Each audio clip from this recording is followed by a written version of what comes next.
Caros alunos e alunas, mais uma vez, bom dia, boa tarde, boa noite, tá? Dependendo do momento que você estiver assistindo a essa gravação. Hoje nós vamos trabalhar dentro de História Geral, dentro do tema Oriente Médio, né? Alguns aspectos que modificaram completamente a situação geopolítica na região a partir da vitória da Revolução Iraniana, da Revolução Islâmica no Irã, em 1978 e 79. Tá? Vamos rapidamente aqui compartilhar a tela com vocês, para que a gente possa, então, avançar. Né? Então, nós vimos que no final de 78 e início de 79, caiu o governo do Shah do Irã, do Shah da Pérsia, antiga Pérsia, isso, Reza Pahlavi, num movimento de massas, cuja liderança acabou caindo sob controle dos grupos ligados à proposta fundamentalista islâmica, liderada pelo Ayatollah Khomeini. Essa situação, ou seja, a vitória de uma revolução que tinha como ideologia o islamismo radical, fundamentalista, que colocava, né, que a questão da lei religiosa era superior à lei, né, política, à ideia do laicismo, contra o laicismo, tá, gerou uma mudança fundamental no equilíbrio na região do Golfo Pérsico e regiões vizinhas. A primeira grande questão, o receio, o medo, né, de muitos dos envolvidos, os atores envolvidos naquela região, de que essa revolução se espalhasse. E realmente, tá? Eu comentei com vocês na última fala sobre esse assunto, Oriente Médio, que em várias partes, né, do mundo islâmico, e não apenas árabe, surgiram movimentos como o Hezbollah, o Hamas, o Talibã e vários outros grupos que faziam referência ao fundamentalismo islâmico, um novo elemento de mobilização na luta contra o imperialismo, né, como eles colocavam, contra os seus inimigos, os inimigos, evidentemente, dos islâmicos, né, naquela área. Então, imediatamente, tá certo? Houve reação contra essa situação. Mesmo os Estados árabes, sejam Estados árabes laicos, como o Iraque, uma república liderada naquele momento por Saddam Hussein, como religiosos moderados, que, por exemplo, a Arábia Saudita, moderados no sentido de que não entravam em confronto direto com o imperialismo, a não ser com Israel, que entendiam como elemento estranho na região, tá? Houve, né, o receio dos governantes de que esse islamismo radical entrasse naquela região. Ainda havia a questão de que a Revolução Iraniana era de maioria xiita, no Irã a vertente xiita era dominante. Tá? Inclusive por isso, muitos aqui no Ocidente entendiam que xiita era radical, enquanto sunita era moderado. Isso não tem o menor sentido. De qualquer maneira, esses Estados árabes preocupados. Por outro lado, os Estados Unidos muito preocupados. A questão, por exemplo, de que os guardas revolucionários iranianos, estudantes, invadiram a embaixada dos Estados Unidos e fizeram reféns durante mais de 400 dias, influenciando inclusive nas eleições norte-americanas que deram a vitória ao candidato republicano Ronald Reagan contra o democrata Jimmy Carter. Isso teve muito a ver com essa questão. Tá? Por outro lado, os soviéticos também muito preocupados, porque várias das repúblicas soviéticas tinham maioria de população islâmica. Tanto é verdade que em 1981, em 1980, os soviéticos invadiram o Afeganistão para garantir um governo pró-soviético, enfim, na região. Aliás, a invasão se deu, em 1979, dezembro de 79, logo no ano que no início do ano havia visto a Revolução Iraniana como vitoriosa. Por quê? Porque o governo comunista, de um líder pró-comunista, pró-soviético, melhor dizendo até, né, no Afeganistão, estava sob ameaça e tinha sido derrubado por movimentos contrários à presença soviética. Alguns desses movimentos de tendência do islamismo fundamentalista. A presença soviética no Afeganistão gerou, né, a revolta de setores da população afegã e a formação, o fortalecimento do grupo Talibã, um grupo que se reivindicava islâmico, exatamente fundamentalista, e que naquele momento recebeu o apoio dos Estados Unidos. Repara, os Estados Unidos se colocavam contra o Irã islâmico, radical, fundamentalista, mas apoiavam o Talibã, também um movimento fundamentalista islâmico, mas porque lutava contra os soviéticos, fazia a guerrilha contra os soviéticos. De qualquer maneira, tá, a grande questão é que resolveu-se que deveria haver um freio a essa possível expansão da Revolução Islâmica no Irã, e esse freio viria, né, de uma intervenção armada do Iraque, visto como o único capaz de conter, né, essa expansão, e uma guerra contra o Irã, no momento em que o Irã estaria debilitado pelo fato de que o exército iraniano, as forças armadas iranianas, tinham sofrido um expurgo com a saída de vários generais e que, portanto, estaria incapaz de se defender.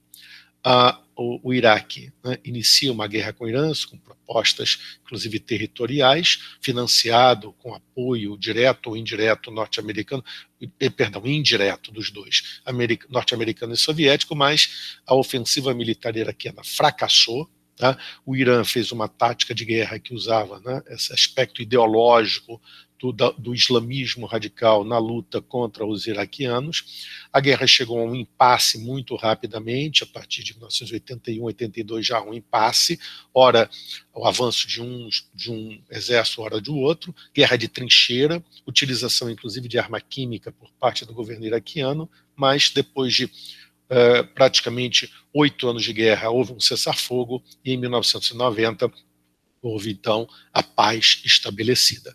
Aqui eu coloquei essa foto porque Saddam Hussein, líder iraquiano, em 83, recebe o enviado especial do presidente norte-americano Reagan, Donald Rumsfeld. Esse mesmo Donald Rumsfeld, posteriormente, vai ser um dos maiores defensores da intervenção norte-americana no Iraque durante o governo Bush, já como secretário do governo Bush, se eu não estou enganado, secretário, não me lembro se da Defesa ou secretário de Estado, mas ele foi um dos que defendeu a guerra contra o Iraque em 2003. Então, aqui, as frentes de guerra, não é isso? Ora, o fato do governo iraquiano do exército iraquiano não ter derrotado o Irã causou problemas para o governo do Iraque. Os gastos com a guerra foram gigantescos e o governo, então, do Saddam Hussein imaginou que tinha que ser ressarcido e começou a pressionar o pequeno território, né, do Kuwait, que aqui está, para voltar, tá, riquíssimo em petróleo, né, acusando ou exigindo do Kuwait indenização, né, por perdas durante a guerra e exigindo, a partir de um determinado momento, que esse território do Iraque passasse a integrar que esse território do Kuwait passasse a integrar o território iraquiano. E, surpreendentemente, o governo de Saddam Hussein, o governo iraquiano, resolveu invadir o Iraque em agosto de 1990. Acreditou, imagino eu, Saddam Hussein, na lógica da Guerra Fria, porque haveria, evidentemente, a condenação do governo norte-americano em relação a essa intervenção armada, essa invasão, na verdade. Tá? E aqui são as tropas iraquianas invadindo a capital do Kuwait, uma invasão muito rápida, né? E, diante disso, o Saddam Hussein acreditava que a polarização da Guerra Fria faria com que a União Soviética se colocasse do lado do Iraque, o que não aconteceu. Tá? Era o momento pós-89, o ano da crise do socialismo, a União Soviética, né, ela estava completamente fragilizada, Gorbachev tentando salvar o que restava, né, para manter a unidade da União Soviética, com fortes dificuldades financeiras. O que aconteceu foi que os Estados Unidos, através do presidente Bush pai, fez uma articulação, né, dentro da Organização das Nações Unidas. Ou seja, os Estados Unidos não se colocaram como os opositores exclusivos da intervenção iraquiana no Kuwait. Em nome, né, da defesa de um pequeno país árabe invadido por outro país árabe, o que criava uma tensão na região, segundo, e no mundo, tá?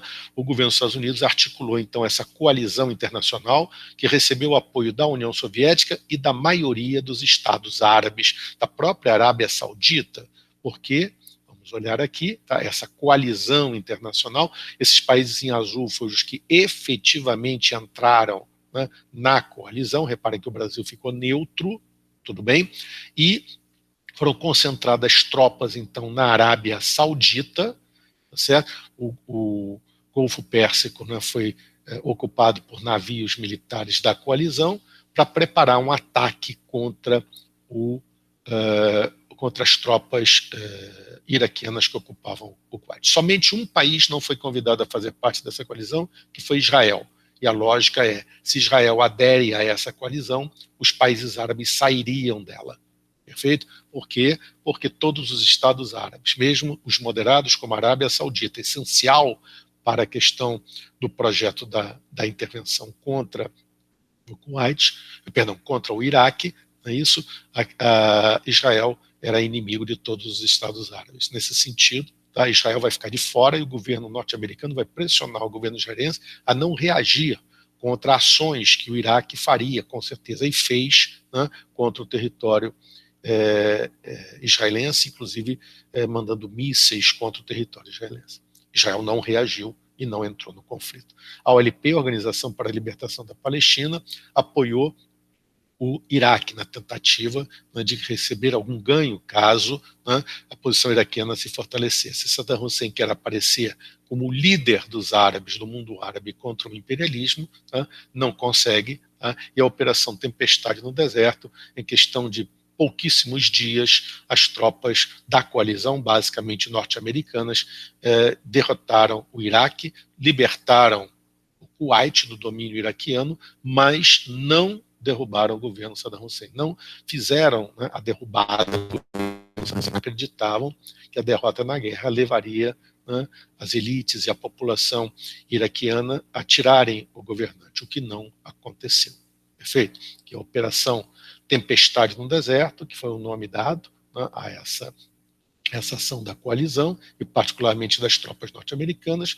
Houve, quando os iraquianos se retiraram do Kuwait, eles explodiram, dinamitaram todos os poços de petróleo do Kuwait, gerou, né, um novo problema, né, no preço internacional do produto, que já tinha sofrido um segundo choque com a Revolução Islâmica no Irã, mas gerou também um desastre ecológico de proporções gigantescas na região do Golfo Pérsico. Certo? Enquanto isso acontecia, tudo isso acontecia na Palestina, a OLP estimulava desde 87 a intifada, a Guerra das Pedras, né?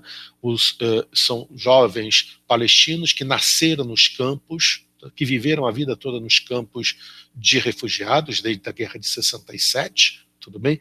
E se revoltaram, então, jogando pedras contra soldados israelenses, no sentido de tentar levantar a comunidade internacional, né, contra o domínio israelense. Reparem, qualquer um que veja uma cena dessa e várias outras que passaram pela televisão, né, ficaria do lado, né, daqueles que são o Davi contra o Golias. O Golias, nessa cena, né, é o soldado israelense, por exemplo, que aponta sua arma contra a menina palestina que vai atirar uma pedra. Tá? Por mais que a pedra possa, né, causar um dano, sem dúvida, e quem sabe até matar, o soldado está completamente protegido e tem uma metralhadora na sua mão, um fuzil na sua mão.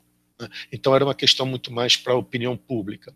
Porém, com a derrota do Iraque, tá, a OLP, a direção da OLP entendeu que tinha que começar a negociar. E o final da Guerra Fria, né, o fim da bipolaridade, o isolamento da OLP, a derrota do Saddam Hussein, tudo isso levou a que essas negociações começassem, e com o governo norte-americano pressionando o governo israelense, através do governo da Noruega, alguns encontros secretos foram feitos entre os dois lados, até que finalmente começaram conversações abertas e as exigências eram a troca, né, que a OLP deveria abandonar a luta pela extinção do Estado de Israel. Então a OLP fez um congresso e retirou do seu estatuto o ponto 1 do seu programa de 1964, que era esse: a OLP existe para lutar pelo fim, para acabar com o Estado de Israel, para extinguir o Estado de Israel. E, por outro lado, a OLP reconheceria o governo ao Estado de Israel, portanto, em troca, o governo israelense reconheceria a OLP como o único e legítimo representante do povo palestino. Era de novo a lógica do paz por terra que tinha acontecido entre Egito e Israel, tá certo? E agora em Camp David, e agora era entre a OLP e Israel. Então as decisões dos acordos de Oslo, firmados em 93 entre a OLP e Israel, a retirada das forças israelenses da faixa de Gaza e da Cisjordânia se faria aos poucos, tá certo? O direito dos palestinos a um autogoverno nas zonas governadas pela Autoridade Nacional Palestina, que seria o substituto da OLP, então teria a capacidade de autonomia de governo nas zonas que fossem estabelecidas aos poucos. Esse governo palestino duraria de forma interina, ou seja, não oficial, não completamente oficial, durante 5 anos, e depois o status desse governo seria renegociado. Perfeito? Então, um acordo celebrado por Yitzhak Rabin, por Israel, primeiro-ministro, por Yasser Arafat, o líder da OLP, ganharam o Prêmio Nobel da Paz em 94, também o Shimon Peres, israelense, líder israelense que participou das negociações, e aqui os acordos, esses territórios em vermelho, seriam aqueles controlados pela Autoridade Nacional Palestina, ficam basicamente faixa de Gaza, tá? E na Cisjordânia, aqui na Cisjordânia, tá certo? As questões. Mas isso seria aos poucos, implementado aos poucos. Problemas para a implementação, setores radicalizados em ambos os lados, tanto em Israel, os judeus ortodoxos que não aceitavam e não aceitam, né, a cessão da terra, né, da Cisjordânia ou qualquer faixa de terra, no que eles consideram a terra de Israel, o Israel bíblico, e o Hamas, aquele grupo fundamentalista islâmico que atua na Palestina e que não aceitou a negociação da OLP e se coloca contra a OLP, se colocou contra e se coloca ainda contra. Ações, então, o assassinato de Yitzhak Rabin, o líder israelense, que assinou o Tratado de Paz como traidor, é semelhante ao que aconteceu com o líder egípcio Anwar Sadat, que foi assassinado por fundamentalistas islâmicos em 81. Por que razão? Sadat foi assassinado porque era o traidor da causa árabe, negociou com Israel. Rabin foi assassinado por um judeu ortodoxo, tudo bem, que fundamentalista, que considerava também Rabin traidor. Traidor por quê? Porque assinou a paz com o inimigo, no caso com a OLP. Tá? Então, do outro lado, quando os próprios grupos fundamentalistas islâmicos ou franjas da OLP que não aceitaram o acordo fazem atentados contra civis israelenses, o que gera, então, uma contraposição que faz com que os grupos radicais se beneficiem desse confronto. Os grupos moderados dos dois lados, favoráveis à paz, no momento em que estão começando a se entender, pode estar certo, vai surgir um grande atentado, uma ação muito violenta que vai fazer com que as populações das duas áreas, palestinos e israelenses, discordem do processo de paz. Um outro problema gravíssimo é o dos assentamentos judaicos nos territórios ocupados, que deveriam ser esvaziados pelos acordos de Oslo. Tá certo? Então, esses assentamentos ou colônias judaicas são formados basicamente por grupos de judeus ortodoxos que não aceitam a retirada. Então, para o governo de Israel, é sempre um desgaste muito forte quando ele quer implementar esse processo, porque diversos setores da sociedade israelense não aceitam essa retirada. Foi construído um muro dividindo Israel da Cisjordânia ocupada, um muro. Aqui você vê trabalhadores palestinos que trabalham em Israel, né, na fila de manhã cedo, de madrugada, para poder passar nos controles do muro israelense. Então, o muro de Berlim caiu, mas foi erguido esse muro na Cisjordânia. Israel justifica como um elemento, uma forma de conter ações de terroristas no seu território, perfeito? Aqui, a estrutura do muro, tá, para evitar exatamente a passagem desses grupos terroristas, o controle exercido. Aqui eu coloquei porque a UERJ de vez em quando coloca esses grafites do Bansky no muro da Cisjordânia para fazer perguntas a respeito, depois vocês olhem um pouquinho as ideias, tá? De quebrar os muros. Tá? E por último, uma segunda intifada a partir de 2000, tá, quando houve um problema, né, de uma visita de um líder israelense, Ariel Sharon, a mesquita de Al-Aqsa, na região da mesquita de Al-Aqsa, em Jerusalém, considerada área sagrada pelos islâmicos, foi considerada uma provocação pelos grupos palestinos radicais. E vocês vejam a cena, duas crianças jogando pedra. Isso significa que dificilmente, né, a questão na região será resolvida pacificamente pelas próximas gerações. Eu sugiro a quem puder olhar, ver um filme chamado Esperança de um Mundo Melhor, é um documentário perfeito dos anos 90, se eu não estou enganado, e que mostra um pouquinho a questão na região. É um documentário que eu sugiro porque é bastante interessante, embora, né, no final você fique meio, enfim, pessimista. Agradeço a todos a paciência de terem assistido essa gravação. Um abraço, saúde e paz.